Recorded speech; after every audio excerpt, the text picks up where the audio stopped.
Welcome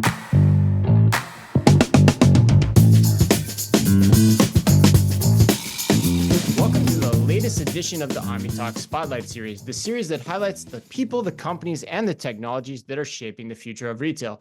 I'm your host, Chris Walton. And I'm Ann Mazenga.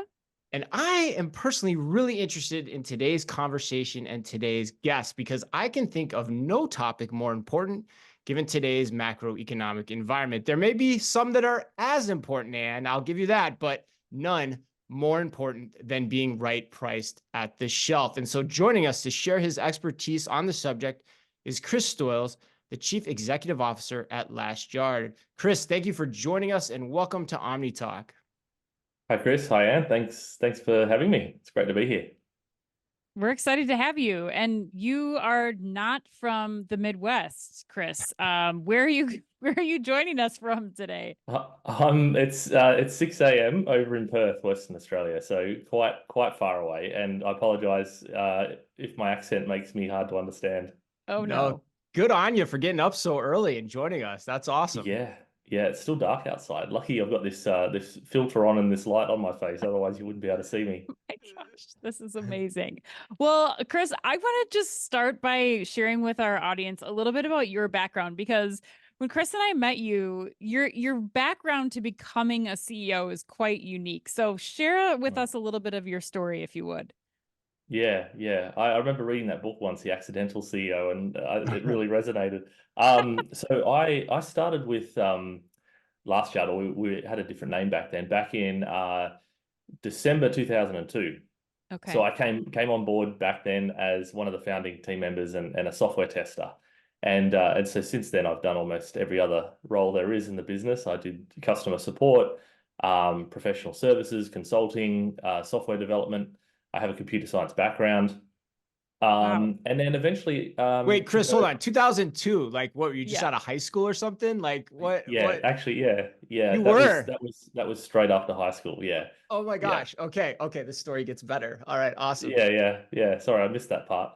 And then later took over as head of product and technology. And then in when was it, October 2021, I stepped in as CEO. And it's been an interesting ride since then. And obviously, now starting our international expansion out of Australia into the rest of the world. Okay, well, we want to definitely hear about that, but first, let's talk. Okay, let's get into it. Like, so what is Last Yard? What is it that your company actually does? So we help retailers execute their price and promotions at the shelf edge. That's essentially what we do. Now, it's historically always been print. That's where we got our start here. In fact, we've got an interesting sort of founding story here in Perth. One of our original founders, Ben, his parents actually owned a couple of supermarkets. And so his parents, Ben was quite a good graphic designer. His parents would get him to come in and write the tickets for that week, all the specials. Gosh, that's amazing. Really? All the promotions and everything. Wow. By hand, right back then. And so being quite entrepreneurial, Ben thought there's got to be a better way. I can probably build something for this. And it was called Signwriter back then. It's obviously gone through a lot of evolutions. But so essentially started out in print, getting the price right at the shelf, making sure it's compliant, making sure it's accurate. And obviously since then, the number of different ways that retailers are communicating in store has started growing, right? You've got TV screens, you've got electronic shelf labels, all these different touch points. And so we've really sort of taken that same core technology and started expanding it out into these other touch points.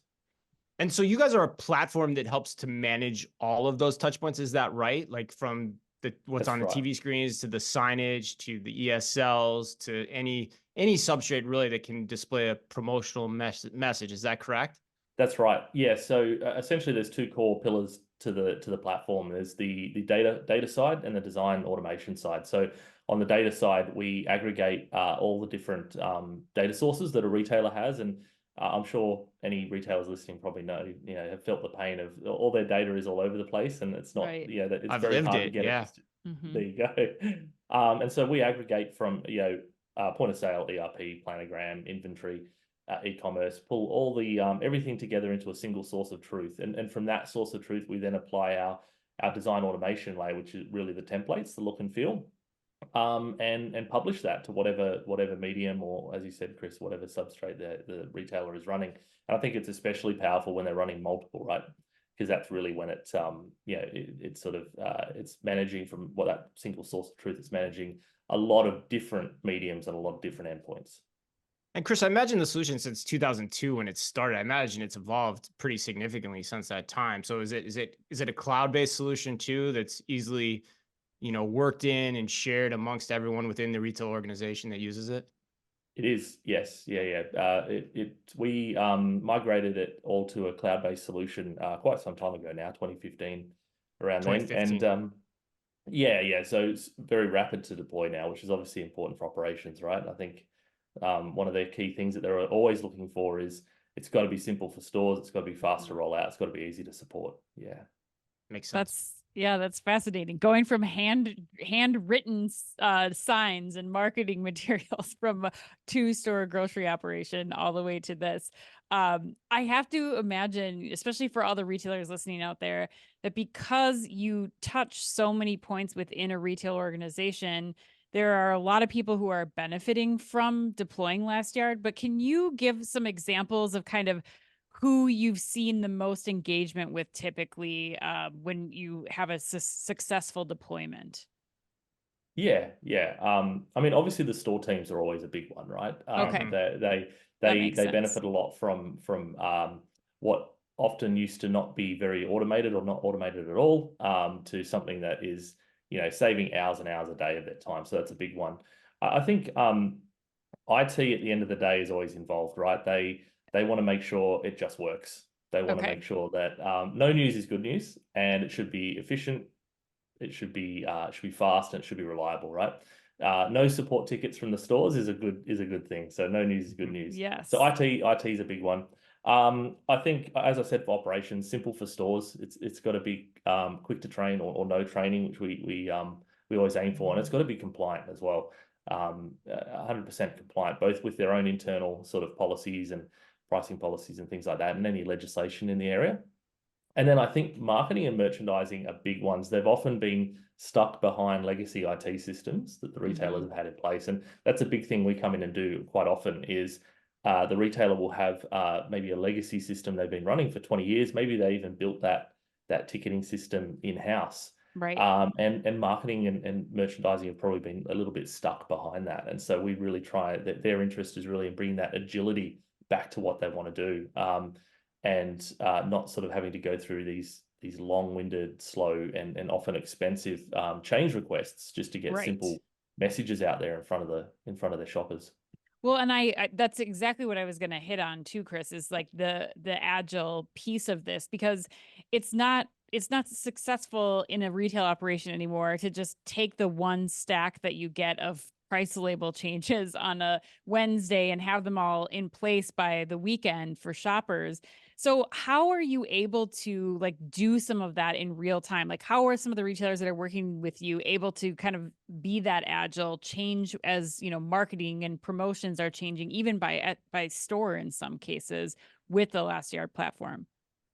Well, yeah, it's interesting actually. A lot of because of the way systems have worked in the past, a lot of many retailers probably aren't quite that advanced yet in terms of being truly dynamic store by store. Sure. So the Right. technology's there and able to do it, but it requires that to, I guess, be embraced, right? But I think in terms of what's happening right now, I think once you unlock that agility, we see Mhm. marketing teams bringing their executive teams out to stores and really rapidly trying new concept, jump in Last Yard, design up a couple of different offer types and a couple of different mock-ups, print those out, hang them on the shelf, and just temporarily while you're in the store, and really start to explore what that customer experience is going to be like if you do add that concept or that offer or that members pricing to the ticketing or to the ESL. So yeah, that sort of rapid innovation at the shelf edge, I think, is really what is the first unlock at the moment.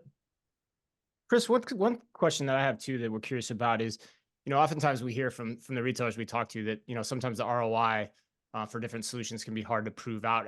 You mentioned the three constituencies that you have to touch or interact with. How have you proven out the ROI to them over the years? Um, So a part of the ROI is definitely the time savings and the efficiency that we generate. I think also when a legacy system is not working quite right, you often don't get the store ticketed properly for promotion, right? And so that's lost sales. So another big part of the ROI is actually just the shopper informing the shopper. Once we've got many customers that see that once they do properly promote all of their catalog specials that are going on that week, or they do properly highlight the products that are gluten-free, or the free trade coffee, or they're starting to cater to the needs of their shoppers and get that information in front of them, right in front of that point of purchase. Their basket sizes go up and their sales go up as well, right? So it's both sides. It's kind of top line and bottom line. So efficiency, cost savings, as well as overall better promotional effectiveness too. That's essentially what you're saying? That's right. Yeah. And I should throw the shoppers in there too, obviously, right? Because that's Right. I think especially in the current climate, that trust is really important. So from a customer experience perspective, what they see on the shelf has to be what they see elsewhere in the store if that product is co-located, and the price has to match the price that scans the checkout, right? And that's a big part of what we do too, is we unify all those different touch points in the store so that the customer experience is consistent, and that obviously drives trust, loyalty, repeat business, and that's worth so much to retailers these days as well. Right. More confidence from the shopper in the retailer, essentially. That's right. That's a That great point. brand trust. I go and shop at this place because I trust that I'm getting, the price on the shelf is the one I'm getting, and when it says I'm saving $2, I'm actually saving $2. Yeah. Right. Right. All right. Well, let's shift gears a little bit because, you're an expert here. I mean, you started out of high school back in 2002. I think I read somewhere too that Lashyard has 70 to 80% of the Australian market running on its platform. And so for those listening, that's pretty impressive. It shows you the degree to which this company has been successful down under, so to speak. But I want to go into something. You mentioned it really quickly earlier. You said the word, well, not the word, but the acronym ESLs, electronic shelf labels.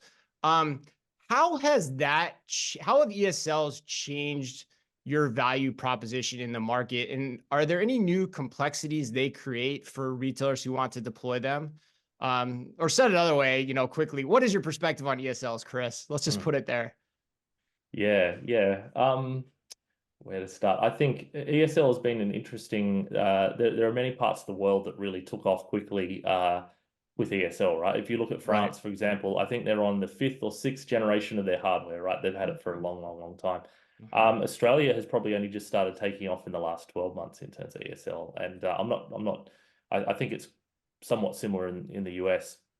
I think immediately the challenges are that in a food retailer, in grocery, the amount of real estate you have to present your offer to the shopper shrinks a little bit.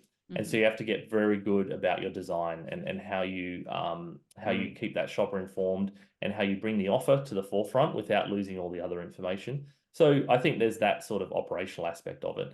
I think where we spend a lot of time, a lot of work really sort of thinking through where we fit in the ecosystem. And I think we see ourselves as partners to the ESL vendors. A lot of our customers want some choice when it comes to hardware. A lot of our customers have wanted to try 2 or 3 different ESL systems side by side. And so what we really do is we, especially if the customer already has Lashyard set up, we allow them to rapidly try and roll out this other hardware, because it's the same digital content going to each system, right? So yeah, look, I think it's about that choice of hardware, about making sure that you get the offer right on the ticket or the digital ticket with the reduced space, and just having that choice going into the future. I think a big thing is that the hardware is changing rapidly. So a lot of even customers that we have here in Australia, they're already moving on to generation 2 of their own hardware, right? So they're going from a label that was capable of 3 colors to maybe one that's now capable of 4 or 5. And straight away, if you have to duplicate everything that you've done in the first generation, you're going to have all of your price and compliance rules and all of your templates and all of your designs and all this operational stuff, you're going to copy paste. And then if you happen to roll out another generation, or you're still running paper-based ticketing in some areas of the store, well, you've got another duplicate of those rules. And so we call this like the fragmentation effect. And And you can think of lush out as that defragmentation, right? That unification. And so I think the more touch points and the more systems that are running the shelf edge, the more of a need to unify those. Because if you've got 6 different copies of your price compliance rules running, it's going to be very expensive and almost, sometimes impossible to keep those in sync with, changing legislation.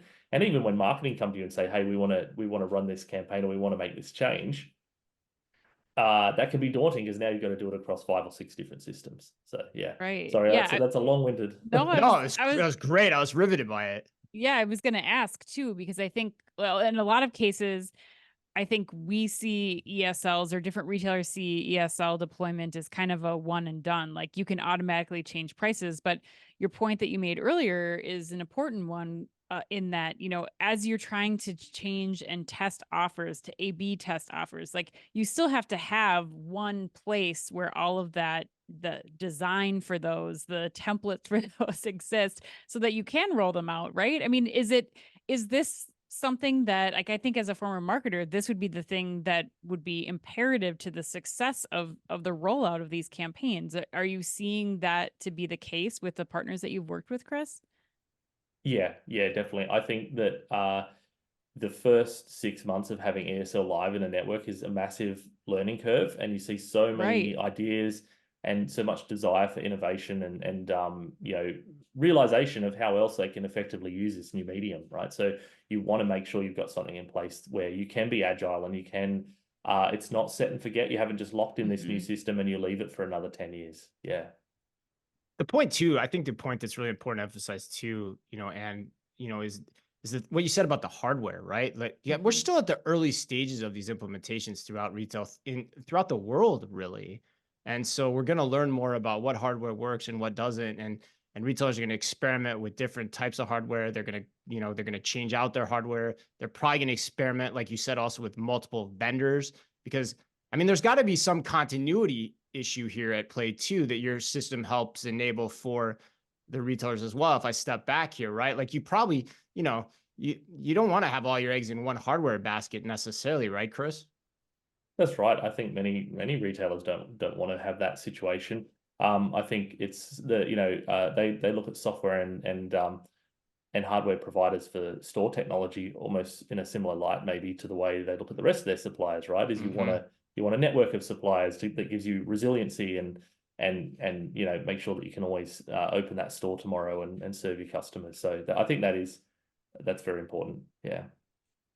Well, Chris, I want to get you out of here with this question, which I say get you out of here, but I think this will be a more lengthy conversation here than just one question. But the Fed here in the US recently said that inflation is still running too hot. So I'm curious, going back to the pricing compliance component of Last Yard, if I'm a retailer, what advice do you have for me as I'm trying to seek solutions that are helping give my customer the confidence that the price on the shelf is the right one, and just really how to navigate this type of environment? Yeah, it's a big deal over here as well at the moment, and I think the thing that we're trying to focus on for our customers at the moment is helping them create trust, that trust I talked about with their shoppers, Mhm. and that transparency, right? So it's really important that the price on the shelf is correct, right? And that if Mhm. there is a saving, if there is some kind of offer being displayed, that any calculations that are taking place are 100% accurate, because people will take a photo of that and post it online, right? And so it's Mhm. like simple mistakes where maybe something hasn't been run through a rule, it's potentially just sort of come out of your raw data. That's one thing, because that really erodes trust quickly, and it's no good for the brand, because you do, in this day and age, you do end up online as well. So I think getting that price right and getting everything else about the offer absolutely correct is going to build trust. And then it has to be the same when they get to the checkout. So their customer experience is both walking the aisles, picking their products, and then getting to the checkout and having everything line up with what they expected to pay, right? So I think our recommendation is really to focus on building that trust and that transparency around pricing, and make sure it's accurate. Like, it's easy to say that you want to, make sure all the prices are lined up, that they're accurate, that you give the consumer confidence in shopping the grocery store or the sales floor, whatever. But how are you actually doing that? Like, how are you working with the retailers to ensure via the system, via the platform, that the prices are synced up correctly? There's not, if any sort of retailer watching that understands their systems will know that there isn't just one price that you can go and get out of a database, right? Mhm. At any point in time, you're looking at a product, there's multiple prices that are active right now. And so I think it's a partnership between all those people we talked about before, right? Like IT, operations, marketing, merchandising. Once you define your merchandising rules for the shelf edge, then you've defined, okay, what's the best offer? How do we determine the best offer we're going to show to our customer at the shelf edge? And that can be to be honest, require some fairly complex rules, right? And so I think that and that's something we love doing, right? We like taking something that's really complex and making it simple so that it kind of seems like magic. But so yeah, I think it's first deciding how what is the in what way are you going to show the best offer to the shopper? Because they might be a member, they might not. So they might need to see, look, if you buy one of these, you're going to get this price. If you buy two or more of these, you're going to get this price. And by the way, if you're a member, those two prices are now slightly less because you've got your loyalty card as well. And so I think it's about making sure that you take all the active pricing and promotion information that is usually running for every product in your store and making sure you distill that down to exactly what's going to scan at the checkout. So yeah, I think it really comes back to that partnership between IT and operations and merchandising to make sure that the customer experience at the shelf matches the checkout in terms of, okay, which prices can the shopper actually get on this offer. Right. And so how does that work tactically, Chris? Like, is it an exception-based report system that your platform enables? Like, are you looking at point of sale data versus what is supposed to be on the shelf and finding where there's exceptions and then reporting that back out to the parties that be within the organization? Like, how does that work? No, it's really just it's an instant sort of rule calculation, right? So there's no Oh, manual intervention required. It happens just in time cool. as we produce the content for the ESL or as the store clicks print, right? That it sort of gets resolved.